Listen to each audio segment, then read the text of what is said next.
नमस्कार दोस्तों, स्वागत है आप सभी का एक बार फिर से हमारे YouTube चैनल जीके मैनिया पर। दोस्तों, इस वीडियो में हम आपके साथ डिस्कस करेंगे राजस्थान सब इंस्पेक्टर एग्जामिनेशन 2021 की आंसर की। यह पेपर 15 सितंबर को कंडक्ट हुआ था। 13 सितंबर को जो पेपर कंडक्ट हुआ था राजस्थान सब इंस्पेक्टर का, उसकी आंसर की हमने पिछले वीडियो में आपसे डिस्कस की थी। यदि आपने अभी तक वो वीडियो नहीं देखा है तो आप जाके उस वीडियो को ज़रूर देखें। मैं इस वीडियो के डिस्क्रिप्शन में और इस वीडियो के अंत में आपको उस वीडियो का लिंक दे दूंगा। वहां से जाके आप 13 सितंबर वाले सब इंस्पेक्टर एग्जामिनेशन की आंसर की चेक कर सकते हैं। और यदि आपने चैनल को अभी तक सब्सक्राइब नहीं किया है तो चैनल को आप सब्सक्राइब कर लीजिए। यह बिल्कुल फ्री है, आप लोगों की सहायता के लिए यह चैनल बनाया गया है। ये आंसर की बिल्कुल 100% सही आंसर्स के साथ मैं आपको बताऊंगा, तो आपको कोई चिंता करने की आवश्यकता नहीं है। और मेरे पास जो पेपर का सेट है, हो सकता है आपका सेट अलग हो, तो आप सवालों को पढ़कर ध्यान से अपना आंसर चेक करें और सही आंसर पे टिक लगाएं। अपना सवाल पढ़ के आप चेक करें। तो चलिए दोस्तों, स्वागत है आप सभी का एक बार फिर से हमारे YouTube चैनल पर। वीडियो की शुरुआत कर लेते हैं। वीडियो यदि अच्छा लगे तो लाइक शेयर करिएगा दोस्तों से। आपके किसी फ्रेंड या दोस्त ने ये एग्ज़ाम दिया हो तो उसके साथ ज़रूर से वीडियो को शेयर करिए व्हाट्सएप और फेसबुक ग्रुप के माध्यम से। देखिए, पहला सवाल, मनुष्य की लाल रक्त कणिकाओं यानी कि आरबीसी का औसत जीवन काल कितना होता है? इस सवाल का सही जवाब था ऑप्शन नंबर 2, 120 दिन। आरबीसीज का लाइफ स्पैन 120 डेज होता है। नेक्स्ट क्वेश्चन, निम्नलिखित में से कौन दूध को प्राकृतिक तरीके से दही में परिवर्तित करने के लिए जिम्मेदार होता है? तो इस सवाल का सही जवाब था ऑप्शन नंबर 2, बैक्टीरिया, जीवाणु। अगला सवाल, निम्नलिखित में से कौन एक ग्रीन हाउस गैस नहीं है? आपके विकल्प थे मीथेन, नाइट्रोजन, नाइट्रस ऑक्साइड तथा कार्बन डाइऑक्साइड। और इस सवाल का सही जवाब था विकल्प नंबर 2, नाइट्रोजन।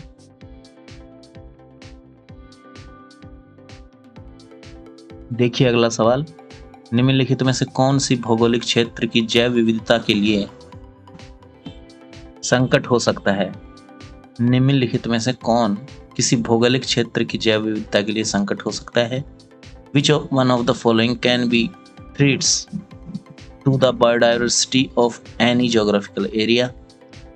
आपके विकल्प थे ग्लोबल वार्मिंग, वैश्विक तापन, प्राकृतिक वास का विखंडन, फ्रेगमेंटेशन ऑफ नेचुरल हैबिटेट्स,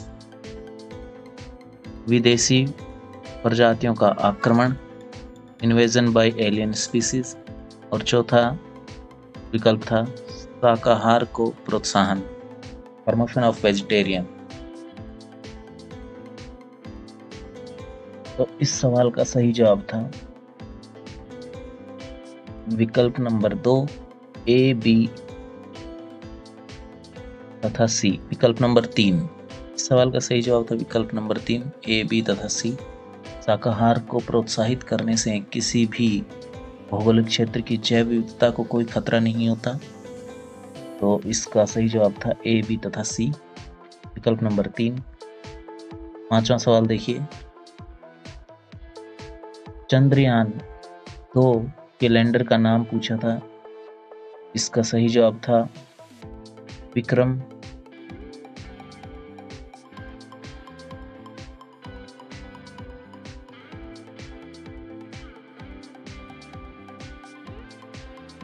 विकल्प नंबर 3, विक्रम।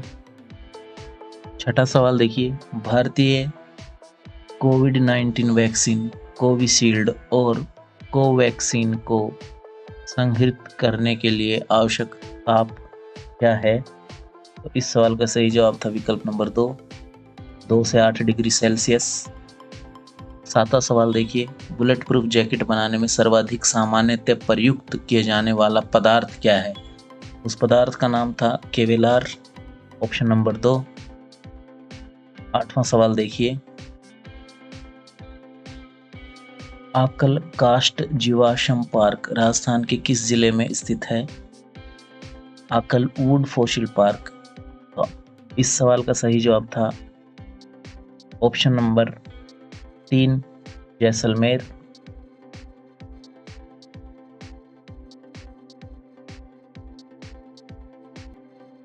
चलिए दोस्तों देखते हैं अगला सवाल।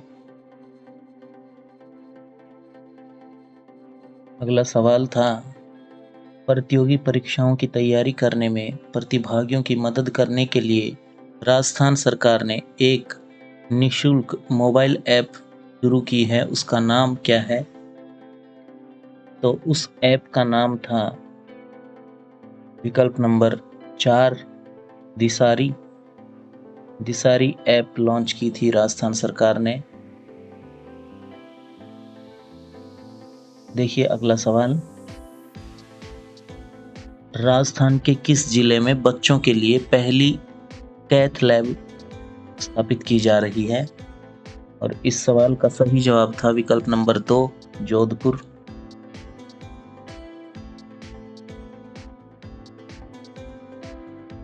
देखिए 11वां सवाल।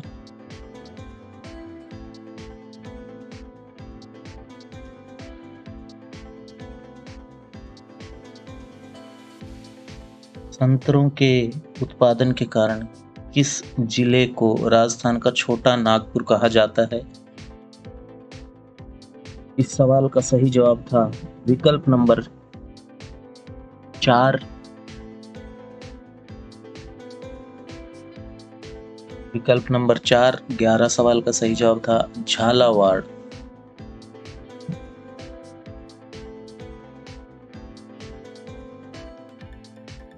अगला सवाल देखिए।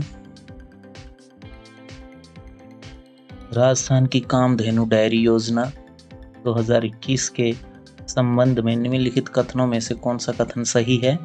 कथन पहला, लाभार्थी के पास हरा चारा उत्पादन करने के लिए कम से कम 1 एकड़ भूमि होनी चाहिए, यह बिल्कुल गलत है। कथन दूसरा, दुग्ध उत्पादन 10 से 12 लीटर प्रतिदिन होना चाहिए, बिल्कुल सही है। तीसरा कथन देखिए, लाभार्थी को इस क्षेत्र में कम से कम 3 वर्ष का अनुभव होना अनिवार्य है, बिल्कुल सही है। तो इस सवाल का सही जवाब होगा कथन बी और सी सत्य हैं, यानी कि ऑप्शन नंबर 1। 13वां सवाल देखिए दोस्तों।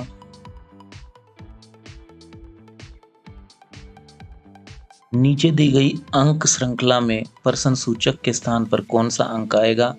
इस सवाल का सही जवाब था ऑप्शन नंबर 1 71। 14वां सवाल देखिए। दो संख्याएं 3:7 के अनुपात में हैं, यदि इन दोनों संख्याओं में से प्रत्येक में 8 जोड़ दिया जाता है तो उसका अनुपात 5:9 हो जाता है। संख्या ज्ञात करनी थी और इस सवाल का सही जवाब था विकल्प नंबर 4, संख्या थी 12 और 28। देखिए अगला सवाल।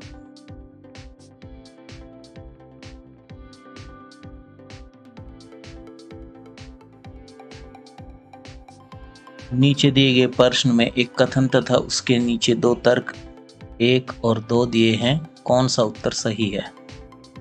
कथन था, क्या प्रतिष्ठित लोगों जो कि अज्ञानवश अपराध कर रहे हैं के साथ विशेष व्यवहार किया जाना चाहिए? तर्क था, हाँ, प्रतिष्ठित लोग जानबूझकर अपराध नहीं करते। तर्क 2 था, नहीं, हमारी नीतिज्ञता है कि कानून के समक्ष सभी समान हैं। तो इस सवाल का सही जवाब था केवल तर्क 2 प्रबल है, ऑप्शन नंबर 1। देखिए अगला सवाल।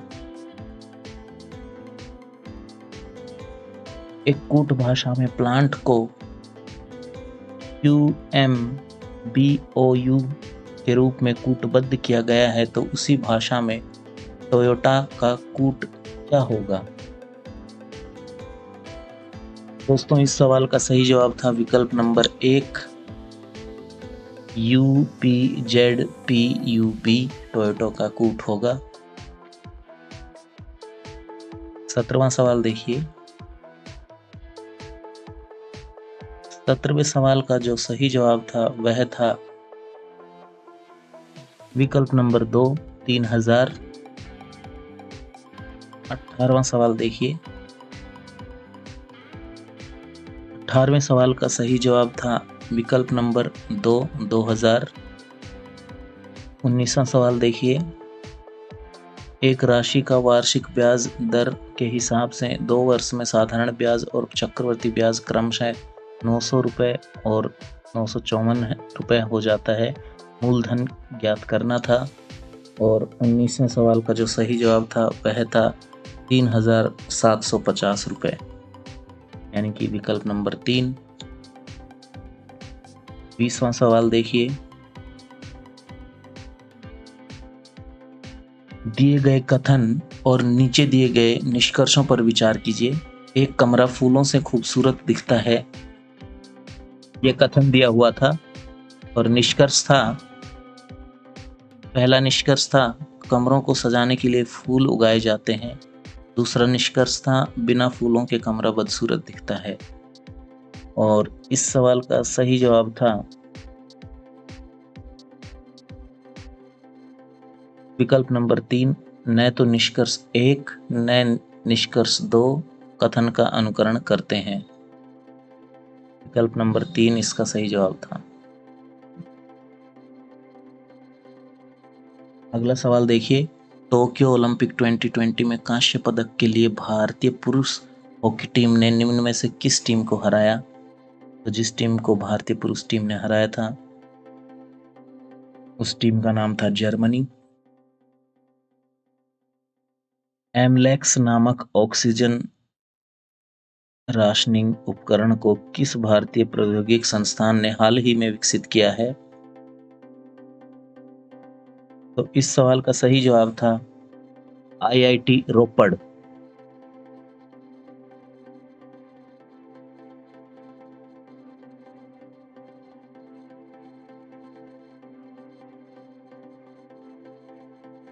तेईसवां सवाल देखिए।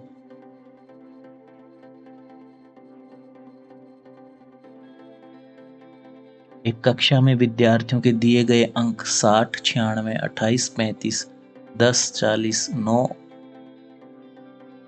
85 और 25 का विस्तार ज्ञात कीजिए। तो इस सवाल का सही जवाब था विकल्प नंबर 1 यानी कि 87, 87। 24वां सवाल देखिए। नीचे दी गई श्रृंखला में प्रश्न सूचक के स्थान पर क्या आएगा? श्रृंखला दे रखी थी BCEHL, आगे क्या आएगा वो पूछा था। और इस सवाल का सही जवाब था विकल्प नंबर 3 Q। 25वां सवाल देखिए। संयुक्त राष्ट्र सुरक्षा परिषद की बैठक अध्यक्षता करने वाले प्रथम भारतीय प्रधानमंत्री हैं। इस सवाल का सही जवाब था श्री नरेंद्र मोदी। अगला सवाल। टोक्यो ओलंपिक 2020 के भारतीय ओलंपिक दल के आधिकारिक थीम गीत का संगीतकार और गायक कौन है? तो इस सवाल का सही जवाब था AR रहमान। अगला सवाल।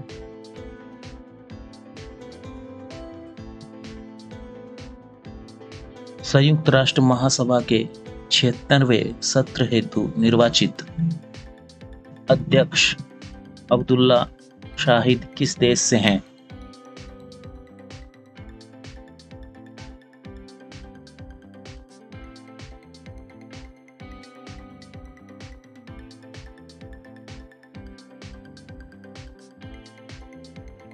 तो इस सवाल का सही जवाब था मालदीव।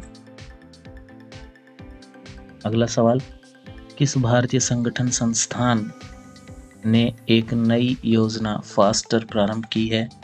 यह सुप्रीम कोर्ट ऑफ इंडिया की योजना थी।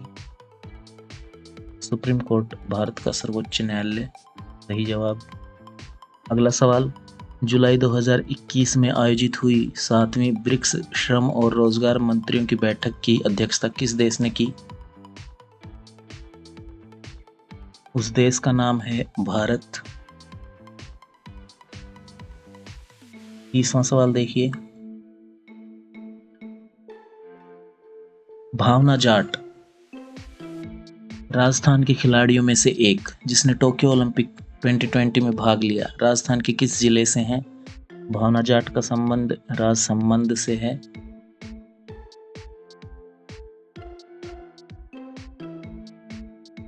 तीस सवाल हो चुके हैं। 31वां सवाल देखिए,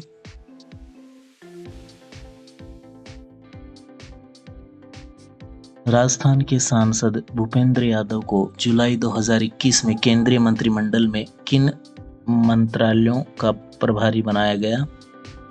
तो उन्हें पर्यावरण, वन एवं जलवायु परिवर्तन तथा श्रम और रोजगार दोनों मंत्रालयों का प्रभारी बनाया गया है। तो बी तथा सी विकल्प सही हैं और इस सवाल का सही जवाब था विकल्प नंबर 1, केवल बी तथा सी। 32वां सवाल देखिए, राजस्थान मुख्यमंत्री कोरोना बाल कल्याण योजना 2021 के संबंध में निम्न में से कौन सा विकल्प सही है? जिन बच्चों के माता पिता की कोरोना बीमारी से मृत्यु हो गई है उन्हें तत्काल सहायता प्रदान की जाएगी। कितने रुपए की?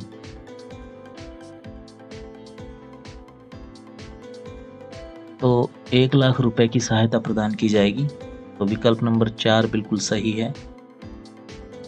33वां सवाल देखिए, निम्नलिखित में से किस वर्ष 2020 के ऑक्सफोर्ड हिंदी शब्द के रूप में चुना गया है?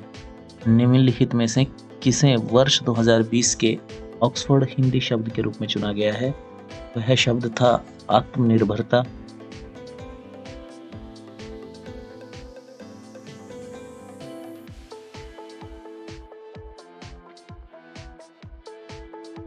चौंतीसवां सवाल देखिए, जुलाई 2021 में शुरू किए गए राष्ट्रीय लॉजिस्टिक उत्कृष्टता पुरस्कारों से कौन सा केंद्रीय मंत्रालय जुड़ा हुआ है? तो उस मंत्रालय का नाम है विकल्प नंबर 4, वाणिज्य और उद्योग मंत्रालय।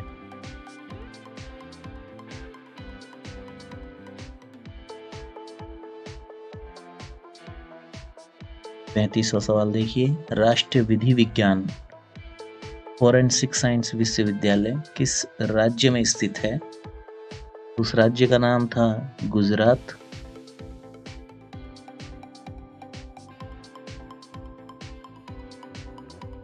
छत्तीसवां सवाल देखिए, राजस्थान मुख्यमंत्री किसान मित्र ऊर्जा योजना 2021 के संबंध में कौन सा कथन सही है?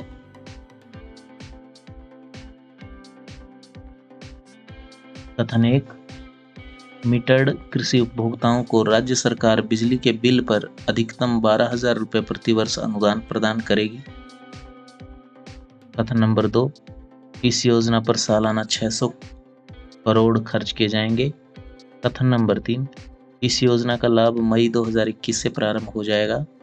कथन नंबर 4 था, केंद्र या राज्य सरकार के कर्मचारी व आयकर देने वाले इस योजना के तहत कृषि उपभोक्ता अनुदान के लिए पात्र नहीं होंगे। तो इस सवाल का सही जवाब था विकल्प नंबर 2।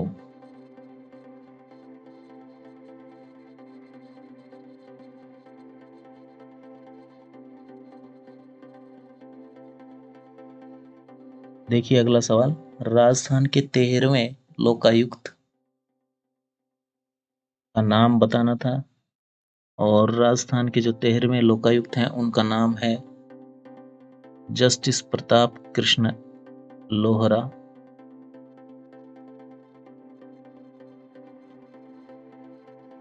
चलिए देखते हैं अगला सवाल, उन महाराणा का क्या नाम था जो केसरी सिंह बारहट की चेतावनी चुंगटिया से इस कदर प्रभावित हो गए कि उन्होंने दिल्ली दरबार के लिए अपनी यात्रा रद्द कर दी? तो उन महाराणा का नाम था महाराणा फतेह सिंह। अगला सवाल, अक्टूबर 1857 में विद्रोह के समय कोटा में अंग्रेज पॉलिटिकल एजेंट कौन था? Major Burton. इनकी हत्या भी कर दी गई थी कोटा में ही। अगला सवाल देखिए, जयपुर स्थित हवा महल का निर्माण किसने करवाया? तो हवा महल के जो निर्माण करता है उनका नाम था सवाई प्रताप सिंह। अगला सवाल, बणी ठनी चित्र के चित्रकार का नाम क्या है? तो उनका नाम था निहाल चंद।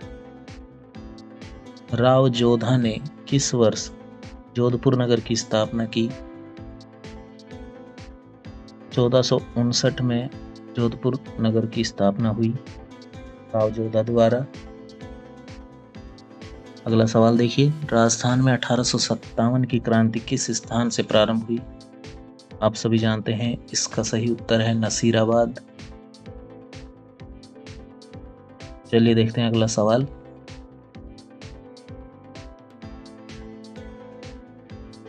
आभानेरी स्थित हर्षद माता का मंदिर मूल रूप से किसे समर्पित था? आभानेरी में जो हर्षद माता का मंदिर है वह भगवान विष्णु को समर्पित था। दौसा जिले में पड़ता है ये। अगला सवाल देखिए, संत मीराबाई का जन्म राजस्थान कुड़की वर्तमान में राजस्थान के किस जिले में स्थित है? मीराबाई का जो जन्म हुआ था उस जगह का नाम था कुड़की, और वो कौन से डिस्ट्रिक्ट में है वो पूछा था, तो सही उत्तर था पाली डिस्ट्रिक्ट।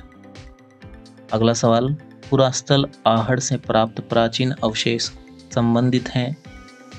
तो इस सवाल का सही जवाब था ताम्र पाषाण युग से।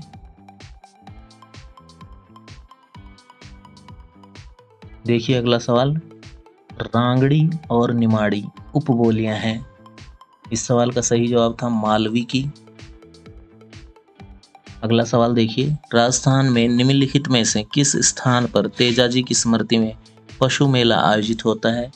पर्वतसर सही जवाब था इस सवाल का। देखिए अगला सवाल, लोक देवता गोगा जी की जन्म स्थली क्या है?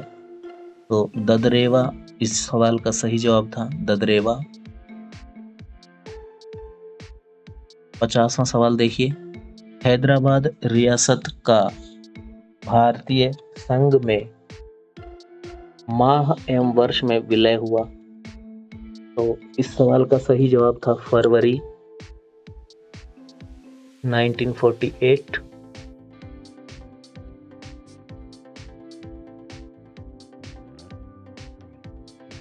अगला सवाल देखिए, मेरियाना खाई किस महासागर में स्थित है?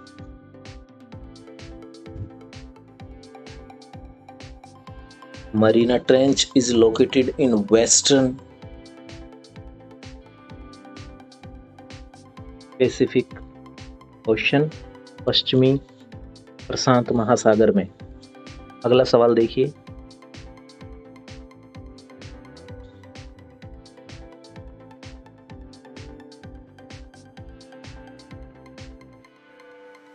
जैव ऑक्सीजन मांग निम्नलिखित में से किसके लिए एक मानक मापदंड है?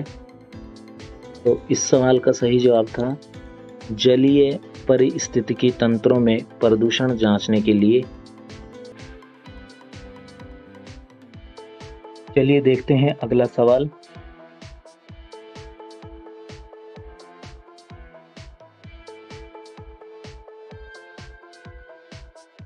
भारत छोड़ो आंदोलन के समय किसने करो या मरो का नारा दिया? इस सवाल का सही जवाब था महात्मा गांधी। 54वां सवाल देखिए, भारत सेवक समाज सर्वेंट्स ऑफ इंडिया सोसाइटी की स्थापना किसने की? सही जवाब था जी.के. गोखले, गोपाल कृष्ण गोखले। 55वां सवाल देखिए, विश्व में टंगस्टन का सर्वाधिक उत्पादन करने वाला देश कौन सा है? यह देश है चाइना, चीन।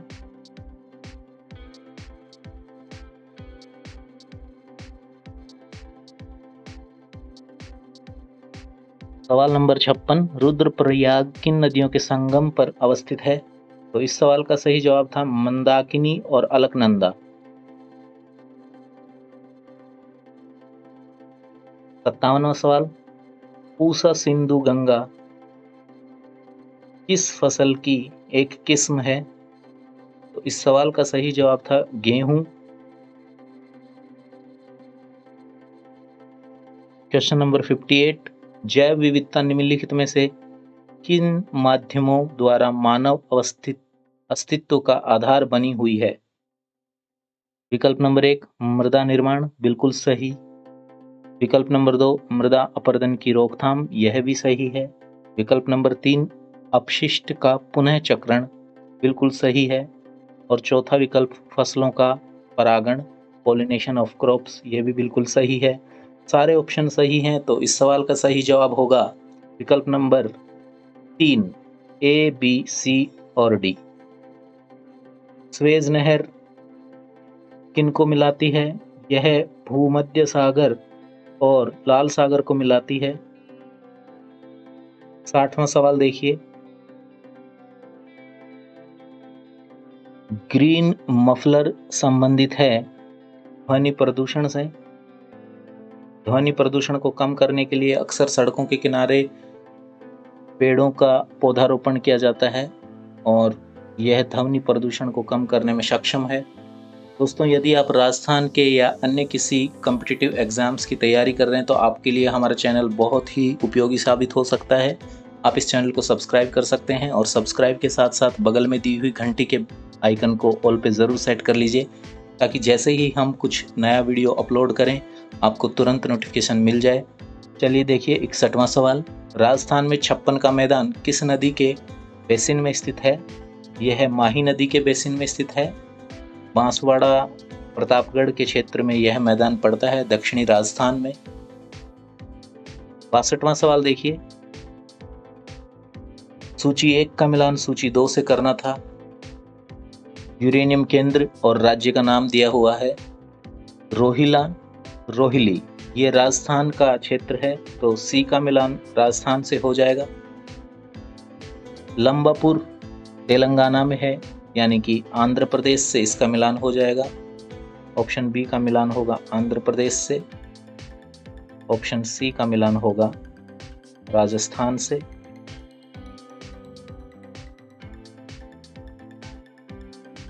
सी का मिलान पहले से है और बी का मिलान चौथे से है। तो विकल्प नंबर 4 इसका सही जवाब है। ए का मिलान दोमिया सियात, दोमिया सियात जो है वो मेघालय में पड़ता है और गोगी जो है कर्नाटक का एक यूरेनियम क्षेत्र है।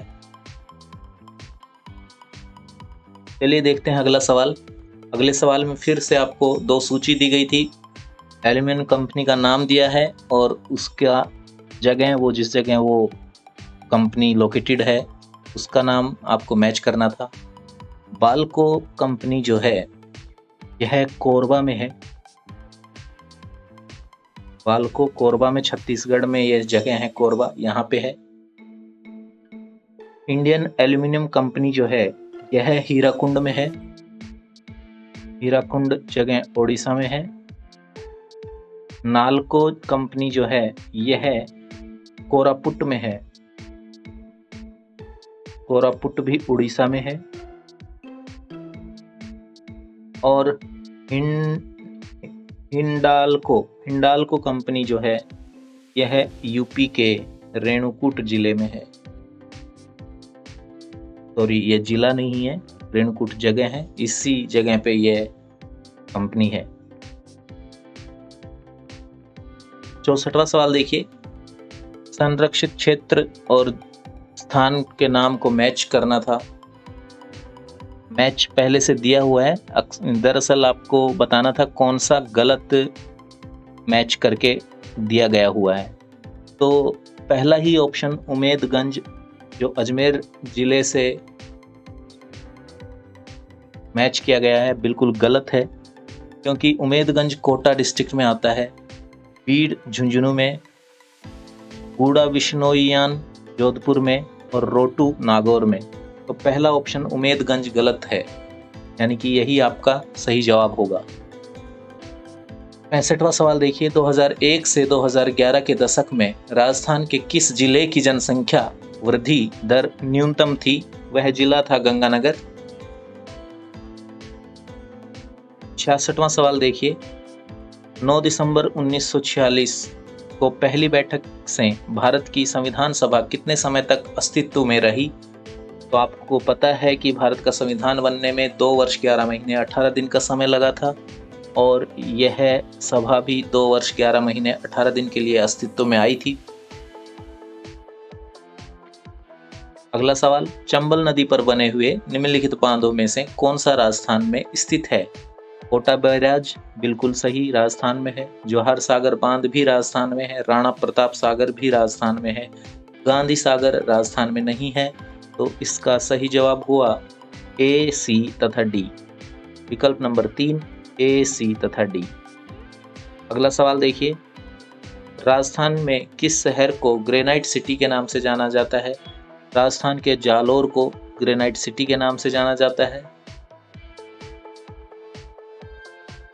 झालावाड़ को नागपुर ऑफ राजस्थान कहा जाता है। जालोर को ग्रेनाइट सिटी ऑफ राजस्थान कहा जाता है।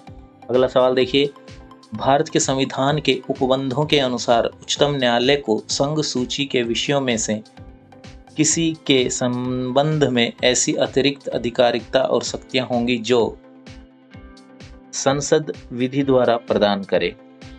तो विकल्प 1 इस सवाल का बिल्कुल सही जवाब है।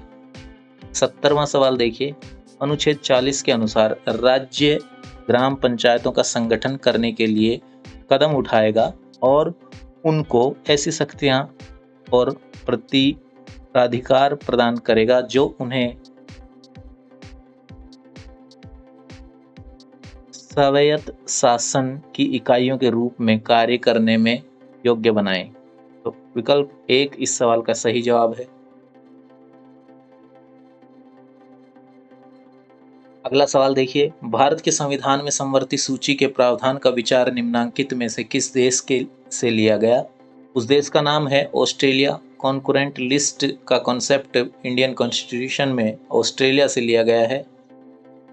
देखिए अगला सवाल, निम्नलिखित में से किस वाद में उच्चतम न्यायालय ने संविधान के मूल ढांचे की अवधारणा को प्रतिपादित किया था? वह वाद था केशवानंद भारती का वाद। वर्ष 1973 में यह केस हुआ था। सही जवाब केशवानंद भारती 1973। अगला सवाल देखिए, राजस्थान पंचायती राज व्यवस्था में शासन प्रणाली की व्यवस्था क्या है?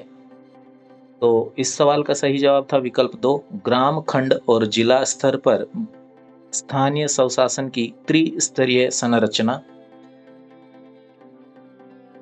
अगला सवाल, राष्ट्रीय मानवाधिकार आयोग, आपको 2 कथन दे रखे हैं, पूछा था ऊपर दिए गए कथनों में से कौन से कथन सही हैं? तो इस सवाल का सही जवाब था ऑप्शन नंबर 3, न तो कथन 1 सही है न कथन 2 सही है। अगला सवाल देखिए, निम्नांकित में से कौन सा समूह भारत के संविधान में उल्लिखित मूल कर्तव्य के तहत प्राकृतिक पर्यावरण के अंतर्गत शामिल किया गया है? तो इस सवाल का सही जवाब था वन, झील, नदी तथा वन्य जीव। विकल्प नंबर 1। अगला सवाल देखिए, निम्नांकित में से किसका कार्यकाल भारत सरकार में मंत्री के रूप में सर्वाधिक अवधि के लिए रहा? उस व्यक्ति का नाम है जगजीवन राम। अगला सवाल देखिए, हाल ही में राजस्थान सरकार ने महिला भ्रूण हत्याओं को रोकने के उद्देश्य से मुखबिर योजना इनफॉर्मर स्कीम के तहत प्रोत्साहन राशि बढ़ाई है। बढ़ी हुई प्रोत्साहन राशि कितनी है? तो पहले ये राशि 50,000 हुआ करती थी, अभी इसको बढ़ाकर 3 लाख कर दिया गया है। अगला सवाल देखिए, राष्ट्रीय विकास परिषद के विषय में निम्नलिखित में से कौन से कथन सही हैं? कथन नंबर 1, इसकी अध्यक्षता प्रधानमंत्री के द्वारा की जाती है, बिल्कुल सही है। कथन नंबर 2, इसमें संघीय मंत्रिमंडल के सदस्य सभी राज्यों के मुख्यमंत्री और केंद्र शासित प्रदेशों के प्रशासक शामिल होते हैं, बिल्कुल सही है। तीसरा कथन, इसमें नीति आयोग के सदस्य शामिल होते हैं, यह भी बिल्कुल सही है। चौथा कथन, स्वतंत्र प्रभार वाले राज्य मंत्री भी परिषद की विचार विमर्श की कार्यवाही के लिए आमंत्रित किए जाते हैं, ये गलत है। तो कथन ए बी सी सही है और इस सवाल का सही जवाब हो गया विकल्प नंबर 1 ए, बी और सी। अगला सवाल देखिए, निम्नलिखित में से कौन राज्य विधानसभा के साधारण निर्वाचन की अधिसूचना जारी करता है? तो इलेक्शन कमीशन, भारत निर्वाचन आयोग इसकी अधिसूचना जारी करता है। सही जवाब भारत निर्वाचन आयोग होगा। अगला सवाल, राजस्थान सरकार मानवाधिकार आयोग का अध्यक्ष किसे नियुक्त किया जा सकता है? तो इस सवाल का सही जवाब होगा किसी उच्च न्यायालय का सेवानिवृत्त न्यायाधीश, retired justice of any high court.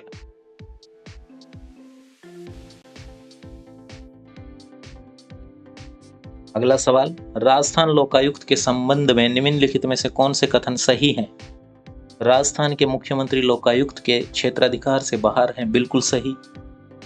महालेखाकार राजस्थान लोकायुक्त के क्षेत्राधिकार से बाहर है, बिल्कुल सही। तीसरा कथन, राजस्थान राज्य विधानसभा सचिवालय के अधिकारी और कर्मचारी लोकायुक्त के क्षेत्राधिकार से बाहर हैं, बिल्कुल सही। सारे कथन सही हैं, ए, बी और सी। तो सही जवाब था ऑप्शन नंबर 3 ए, बी, सी। निम्नलिखित में से किन जिलों में पुलिस कमिश्नरेट व्यवस्था विद्यमान है? तो जयपुर तथा जोधपुर इसका सही जवाब था, जयपुर और जोधपुर। देखिए अगला सवाल, वर्ष 2020-21 के बजट अनुमानों के अनुसार यूरिया अनुदान सब्सिडी पर संभावित व्यय होगा। इस सवाल का जवाब आप लोग हमें कमेंट करके बताएंगे, मैं आपको इसका जवाब अगले वीडियो में बताऊंगा। चलिए देखते हैं अगला सवाल, transparent taxation honouring the honest का प्लेटफॉर्म कब शुरू किया गया था? तो इस सवाल का सही जवाब था अगस्त 2020 में। चलिए देखते हैं अगला सवाल, मुख्यमंत्री राजश्री योजना आरंभ की गई है महिला सशक्तिकरण और लैंगिक समानता को बढ़ावा देने के लिए। विकल्प नंबर 3 इसका सही जवाब है। दीनदयाल योजना राष्ट्रीय ग्रामीण आजीविका मिशन का उद्देश्य पूछा गया था। तो इस सवाल का सही जवाब होगा विकल्प नंबर 4, गरीबों के सतत सामुदायिक संस्थानों के विकास के माध्यम से ग्रामीण गरीबी का उन्मूलन करना। अगला सवाल देखिए, मानव विकास सूचकांक 2019 में भारत की सकल राष्ट्रीय आय प्रति व्यक्ति है। तो इस सवाल का सही जवाब था विकल्प नंबर 4, $, 6,681। अगला सवाल देखिए, आयुष्मान भारत महात्मा गांधी राजस्थान स्वास्थ्य बीमा योजना के तहत एक MOU किन के मध्य निष्पादित हुआ है?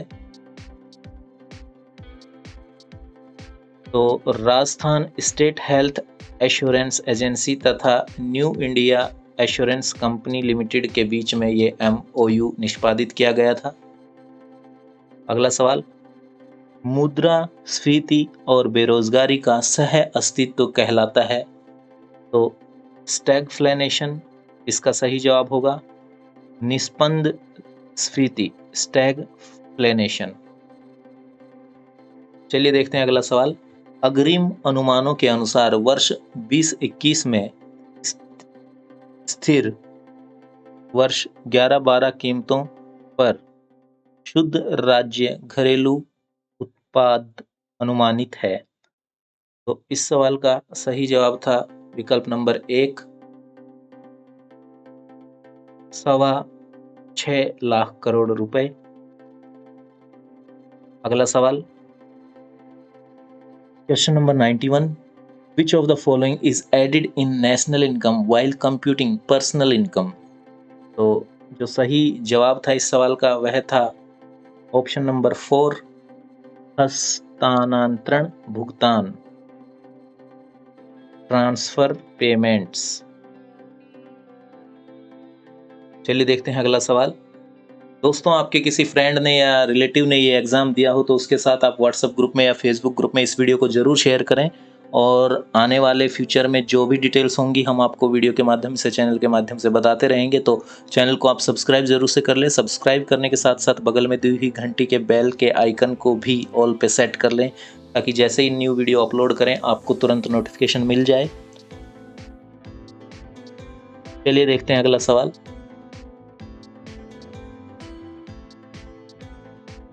राजस्थान में सेवा क्षेत्र के निम्नलिखित में से किस उपक्षेत्र की वर्तमान कीमतों पर 2020-21 के सकल राज्य उन्मूलन संवर्धन में सबसे अधिक हिस्सेदारी है?